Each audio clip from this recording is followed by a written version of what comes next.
ಒಂದು ತಾಯಿ ಮತ್ತು 3 ಹೆಣ್ಮಕ್ಳು ಇವರ ಕೆಲಸ ಏನಂತ ಹೇಳಿದ್ರೆ ಡ್ಯಾನ್ಸ್, ಟ್ರೂಪ್ ಡ್ಯಾನ್ಸ್ ಮಾಡೋದು. ಟ್ರೂಪ್ ಡ್ಯಾನ್ಸ್ ಮಾಡೋದಕ್ಕೆ ಅವರು ಹೋಗಿದ್ದು. ಆದ್ರೆ ಅಲ್ಲೇ ನಡೀತು ಅಂತ ಹೇಳಿದ್ರೆ ಅವರ ಒಂದು ಫೋಟೋನ ವಿಡಿಯೋಸ್ನ ಮಾಡಿ ಕೆಲವರು ವಂಚಕರು ತಪ್ಪಾಗಿ ಇವ್ರು ಏನ್ ಮಾಡ್ತಾ ಇದ್ದಾರೆ, ಸೆಕ್ಸ್ ವರ್ಕರ್ ಆಗಿ ಬರ್ತಾ ಇದ್ದಾರೆ, ಆದ್ರಿಂದ ಇವ್ರು ನಾವು ಕಳಿಸ್ಕೊಡ್ತೀವಿ ಇಷ್ಟು ದುಡ್ಡು ಕೊಟ್ರಿ ಅಂತ ಹೇಳಿ ಅವ್ರನ್ನ ತಪ್ಪಾಗಿ ಒಂದು ಮಾಹಿತಿಗಳನ್ನ ಜಾಲತಾಣದಲ್ಲಿ ಬಿಟ್ಟಿದ್ದೇವೆ. ಸಾಮಾಜಿಕ ಜಾಲತಾಣದಲ್ಲಿ ಈ ರೀತಿಯಾದ ಮೋಸ ವಂಚನೆಗಳು ನಡೀತಾ ಇದೆ. ಒಂದು ಫೋಟೋ ಇಟ್ಟು ಅವರ ಬಗ್ಗೆ ಯಾವ್ಯಾವ ರೀತಿ ಕೆಟ್ಟದಾಗಿ ಹೇಳ್ಬೇಕೋ ಆ ರೀತಿಯಾಗಿ ಹೇಳುವಂಥದ್ದು. ನೆಕ್ಸ್ಟ್ ಬಂದು ಎಮೋಷನಲ್ ಬ್ಲಾಕ್ ಮೇಲು. ಹುಡುಗಿ ಹುಡುಗನ, ಹುಡುಗ ಹುಡುಗಿನ, ನೀನು ನನ್ನ ಜೊತೆ ಬಂದಿಲ್ಲ ಅಂದ್ರೆ ನಾ ಇವಾಗಲೇ ಸತ್ತೋಗ್ತೀನಿ, ಪಾಯ್ಸನ್ ಕುಡಿದ್ಬಿಡ್ತೀನಿ, ಇಲ್ಲಿಂದ ಜಿಗಿತೀನಿ ಅಂತ ಹೇಳಿ ಆ ರೀತಿ ಕೂಡ ಭಯಪಡಿಸಿ ಏನು ಮಾಡ್ತಾ ಇದ್ದಾರೆ, ಬ್ಲಾಕ್ ಮೇಲ್ ಮಾಡೋದ್ರ ಮೂಲಕ ಕೂಡ ಕಳ್ಳ ಸಾಗಾಣಿಕೆನ ಮಾಡ್ತಾ ಇದ್ದಾರೆ. ಓಕೆ, ಇದರಿಂದ ಏನು ನಡೀತಾ ಇದೆ ಅಂತ ಹೇಳಿದ್ರೆ next 90% of children 8 to 16 years ಮಕ್ಕಳು, ವಿಶೇಷವಾಗಿ ಗಂಡು ಮಕ್ಕಳು ಫೋನೋಗ್ರಫಿಗೆ ಅಡಿಕ್ಟ್ ಆಗ್ತಾ ಇದ್ದಾರೆ.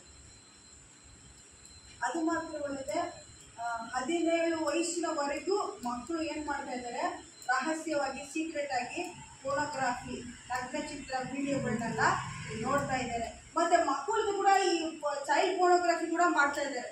ಅದನ್ನ ಕೂಡ ಬಿಡುಗಡೆ ಮಾಡ್ತಾರೆ. ಇದೆಲ್ಲ ಹೇಗೆ ನಡೆಯೋಕ್ಕೆ ಸಾಧ್ಯ ಅಂತ ಹೇಳಿದ್ರೆ, ಮಣ್ಣು ಕಳ್ಳ ಸಾಗಾಣಿಕೆ ಆದಮೇಲೆ ಆ ಮಕ್ಕಳನ್ನ ತಗೊಂಡೋಗಿ ಈ ರೀತಿ ಚಿತ್ರಗಳನ್ನ ಮಾಡ್ತಾ ಇದ್ದಾರೆ. ಇದೆಲ್ಲ ಎಲ್ಲಿ ಬರ್ತಾ ಇದೆ? Through media, through WhatsApp, through YouTube, through some website, wrong websites. ಇದನ್ನೆಲ್ಲ ಯಾರು ಬಿಡುಗಡೆ ಮಾಡ್ತಾ ಇರೋದು? ಕೆಲವು ವಂಚಕರು ಅಲ್ವಾ? ಇದರಿಂದ ನಮ್ಮ ಮಕ್ಕಳು ಕೂಡ ಕಾಪಾಡ್ಕೊಳ್ಬೇಕಲ್ವಾ? ಇದಕ್ಕೋಸ್ಕರ ನಾವು ಈ ಒಂದು ಅವೇರ್ನೆಸ್ನ ತಗೊಳ್ಬೇಕಾಗಿದೆ. ಇದನ್ನ ಆನ್ಲೈನ್ ಗ್ರೂಮಿಂಗ್ ಅಂತ ಹೇಳ್ತಾರೆ. ಏನು? Online grooming. ನೋಡಿ, ಅವಳು ಒಬ್ರು ವಯಸ್ಸು ಹುಡುಗಿ ಎಷ್ಟು ಏಜ್ ಅಂತ ಕೇಳಿದ್ರೆ ಆ ತಾತ ಹೇಳ್ತಿದ್ರೆ ಐ ಆಮ್ 18 ಅಷ್ಟೇನೆ ಅಂತ ಹೇಳ್ತಾ ಇದ್ದಾನೆ. ಇದನ್ನ ಆನ್ಲೈನ್ ಗ್ರೂಮಿಂಗ್ ಅಂತ ಹೇಳ್ತಾರೆ. ನನ್ನ ನಿಜವಾದ ಒಂದು ಸಂಗತಿನ ನಾನು ಹೇಳಲಿಕ್ಕೆ ಇಷ್ಟಪಡ್ತಾ ಇದ್ದೇನೆ. ನಾವು ಆನ್ಲೈನ್ ರಿಸರ್ಚ್ ಮಾಡಿದ್ವಿ ಸರ್ ಲಾಸ್ಟ್ ಇಯರ್. ಎಲ್ಲರೂ ಸೇರಿ ಒಂದು 100 ಸ್ಯಾಂಪಲ್ಸ್ನ ಮಾಡಿದ್ರು ಆನ್ಲೈನ್ ರಿಸರ್ಚ್. ಅವಾಗ ಆ ರಿಸರ್ಚಲ್ಲಿ ಒಂದು ಹುಡುಗ ಹೇಳ್ದ, ಮೇಡಮ್ ನನಗೆ 19 ವರ್ಷ, ನಾನು 19 ವರ್ಷದ ಒಂದು ಹುಡುಗಿನ ಪ್ರೀತಿಸಿದೆ. 1 ವರ್ಷದವರೆಗೂ ನಾವು ಫೇಸ್ಬುಕ್ಕಲ್ಲಿ ಚಾಟ್ ಮಾಡಿ ಮಾತಾಡ್ತಾನೆ ಇದ್ವಿ.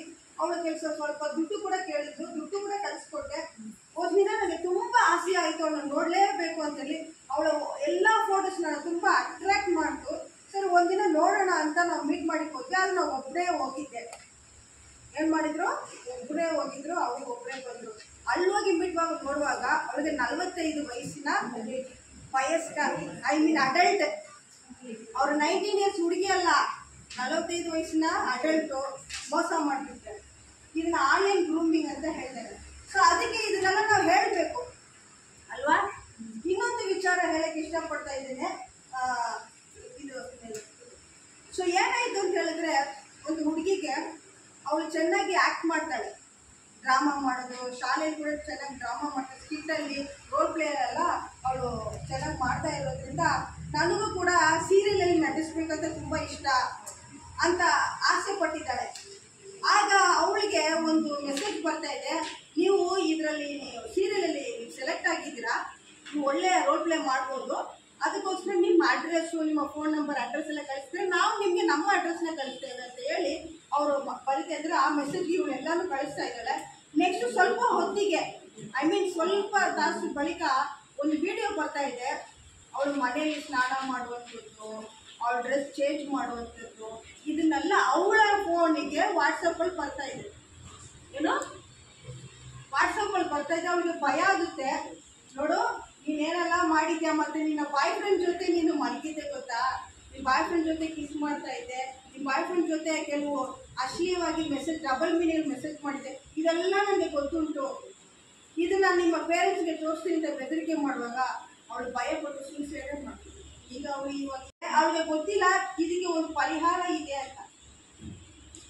ಈ ರೀತಿ ಹೇಳ್ಬೇಕಂತ ಹೇಳಿದ್ರೆ, ನಾವು ಆನ್ಲೈನ್ ಕ್ಲಾಸ್ ತಗೊಳ್ಳುವಾಗ ಒಬ್ಬರು ಯುವಕರು ಕೂಡ ಈ ರೀತಿ ಹೇಳಿದ್ರು, ಮೇಡಮ್ ನನಗೆ ಈ ರೀತಿ ಒಂದು ಹುಡುಗಿ ನನ್ನ ಮೇಲೆ ಪ್ರೀತಿಸಿ ಅವಳು ನನ್ನ ಮೋಸ ಮಾಡಿದ್ರು, ಅವಳು ಅಲ್ಲ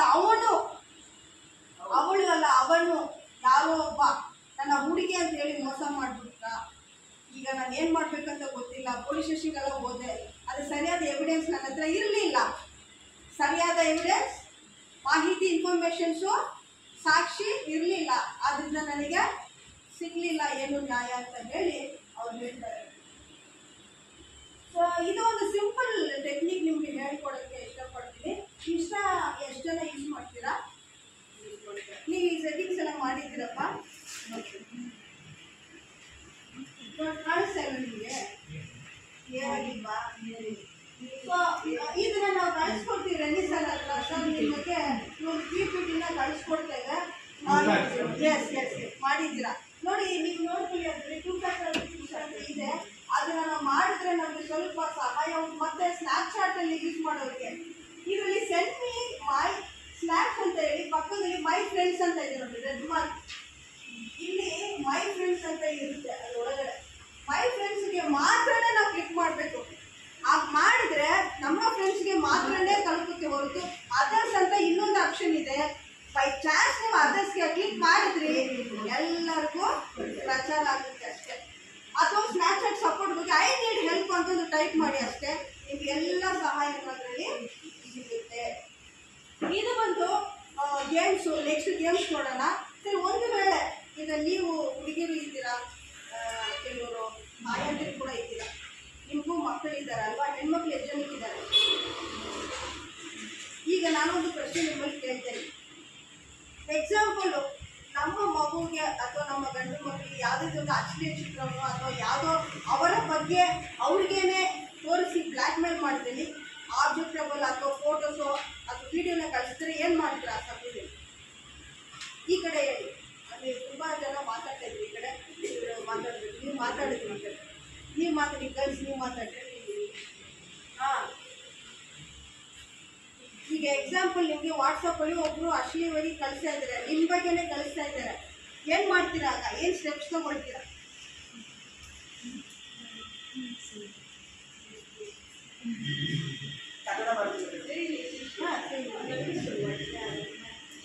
മനസ്സിലായില്ല? മലയാളത്തിൽ சொல்லலாம்.